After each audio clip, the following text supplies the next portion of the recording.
À l'aube du dimanche de Pâques 1919, le ciel au-dessus de Perdido avait beau être dégagé et rose pâle, et ne se reflétait pas dans les eaux bourbeuses qui noyaient la ville depuis une semaine. Les 1200 habitants s'étaient tous réfugiés sur les hauteurs.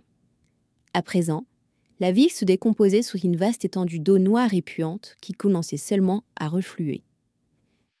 Dans le silence oppressant de ce décor post-apocalyptique, 2 hommes font naviguer leurs canots entre les vestiges immergés afin de mesurer l'étendue des dégâts et repérer ce qui peut encore être sauvé.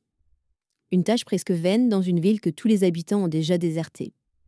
Mais alors qu'ils progressent dans les rues noyées du centre-ville de Perdido, un mouvement inattendu attire leur regard. À l'étage de l'unique hôtel de la ville, une silhouette se découpe dans la pénombre d'une chambre.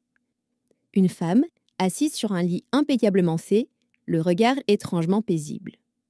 Là, prisonnière de sa chambre depuis des jours, elle attendait, dans une sérénité presque surnaturelle, d'être secourue.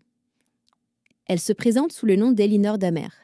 Nouvelle venue à Perdido, petite ville de l'Alabama aux États-Unis, elle explique qu'elle n'a pas entendu les ordres d'évacuation et s'est retrouvée piégée par l'inondation.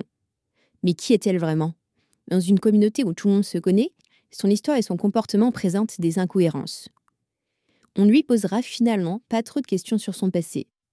Grande, fine et altière, avec des cheveux d'un roux flamboyant, la jeune femme laisse son charme opérer rapidement sur la petite communauté qu'elle intègre une fois secourue. Les hommes succombent à son aura, les enfants s'attachent à sa douceur, et même les femmes, d'abord méfiantes, finissent par céder à sa gentillesse. Toutes sauf une. Marie-Love Casquet, figure imposante et influente de Perdido, qui reste froide et même quasiment hostile. Entre la matriarque de la ville et l'inconnu au passé mystérieux, une tension palpable s'installe et bientôt une guerre ouverte. Et tandis que les eaux refluées laissent derrière elles une odeur putride, des phénomènes étranges commencent à se manifester. Des disparitions inquiétantes, des phénomènes impossibles. Et Elinor Damer est-elle vraiment la jeune femme sans histoire qu'elle prétend être ? Voilà le point de départ de Blackwater, la saga phénomène de Michael McDowell qu'on ne présente plus. Composée de 6 volumes, elle a connu un grand succès aux États-Unis dès sa parution en 1983 et en France lors de sa première traduction en 2022 aux éditions Monsieur Toussaint Louverture. Acclamée par les lecteurs, elle s'est imposée sur le BookTok et le BookTube avec des avis unanimes. Alors la question se pose, Blackwater est-elle à la hauteur de sa réputation ?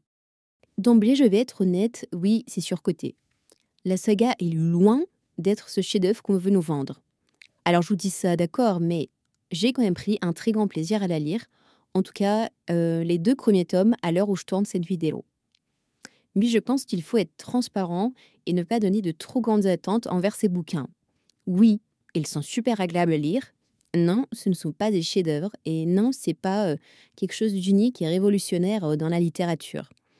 Et ils n'en ont d'ailleurs pas du tout la prétention.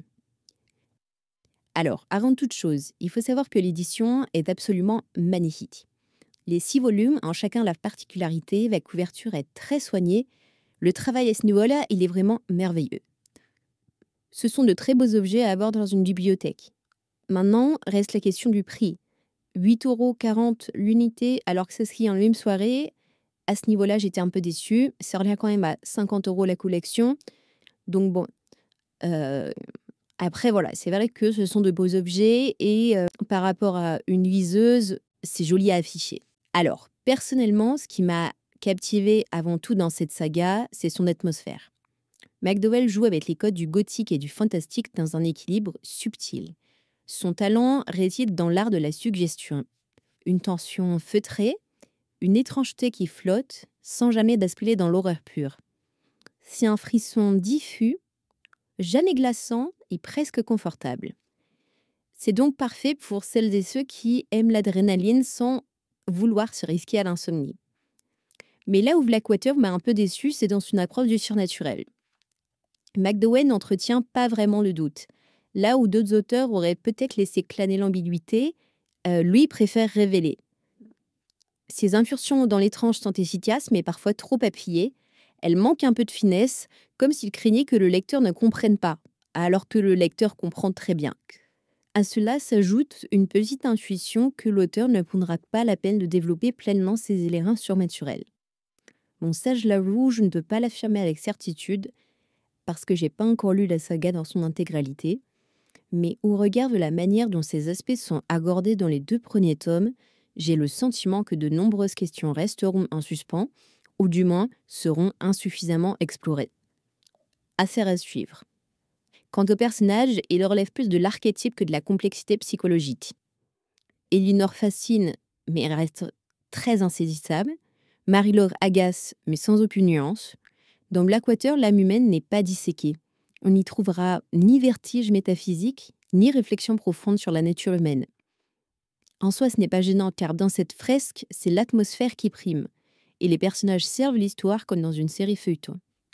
On ne s'attache ici pas forcément à la complexité des intrigues, mais on savoure l'efficacité narrative et les rebondissements vite résolus. D'ailleurs, le style narratif de McDowell reflète ce choix. Il y a quelque chose de très peu chaleureux, un petit peu froid entre la plume et l'histoire du lecteur. Cela vient sans doute du caractère feuilletonesque du récit, de l'absence de profondeur des personnages, qui fait qu'on aime l'histoire mais on ne s'y attache pas vraiment.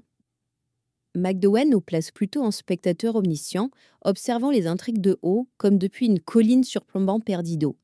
Cette accroche, si elle peut sembler un peu désincarnée, sert néanmoins le rythme télévisé du récit. Les péripéties s'enchaînent, les résolutions arrivent vite, souvent au bénéfice d'Elinor, cette héroïne aussi insaisissable que fascinante. Faisons un petit détour par l'auteur.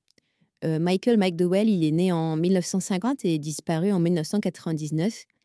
Et c'était un écrivain assez prolifique du fantastique et de l'horreur. Mais ce qui est intéressant, c'est que son empreinte ne s'est pas arrêtée au livre. Il est aussi le scénariste de Beetlejuice et de L'étrange Noël de Mr. Jack, pour ne citer que. Et finalement, le fait d'avoir appris qu'il avait été le scénariste de L'étrange Noël de Mr. Jack, j'ai trouvé ça très cohérent. Parce que dans ce film, que j'ai beaucoup apprécié par ailleurs, McDowell excelle dans cette horreur douce, un peu macabre, mais étrangement réconfortante. Pour moi, c'est un talent qui brille davantage sur écran qu'entre les pages, mais chacun se fera son avis. Alors Blackwater surcoté ? Ben oui, sans doute. C'est une lecture dont on n'en retire pas grand-chose, mais ça n'enlève pas qu'on a pris un grand plaisir à la lire. La saga joue le rôle que lui voulait sans doute son auteur. Nous happer dans une atmosphère singulière, nous porter sur ces flots troubles, sans jamais trop nous secouer. Si vous cherchez une œuvre marquante, alors tassez votre chemin. Mais si vous aimez les récits fluides et divertissants, laissez-vous emporter par la crue. Voilà, c'est la fin de cette infusion littéraire. Merci pour votre écoute. La prochaine vidéo est en préparation depuis un certain temps déjà et portera sur le tome 2 du Problème à 3 corps. Il y a tellement de choses à en dire que ça prend un peu plus de temps que prévu. On se retrouvera donc pour de la science-fiction. En attendant, portez-vous bien. À bientôt pour de nouvelles infusions littéraires.